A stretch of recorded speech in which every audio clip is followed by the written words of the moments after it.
Kodwa guys, noba inhlanhla yakho iba kuselisana into kokubana yabona lo mntana uzoba rich xa emdala. Ivele kuvume nje impilo, izinto zincebelele.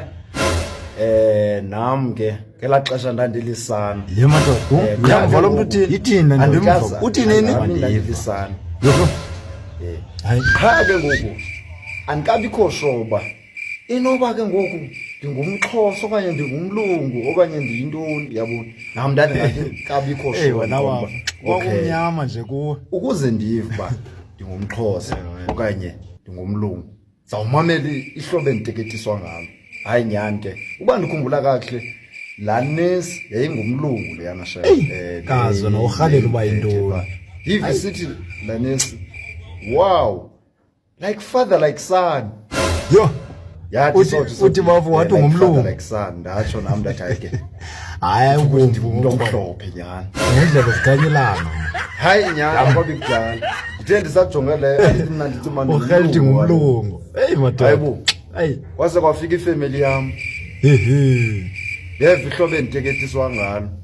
Kodwa abantu abanjani ke ngoku? uParisa. Yatsho ndathi yo. Hayi. Ngumuntu onsundu. Hawu ihlupheko yodwa le. Yamkelekile kwabantsundu. Hayi ihlupheko yodwa. Cawa yakuphatha kakubi le nto bawo.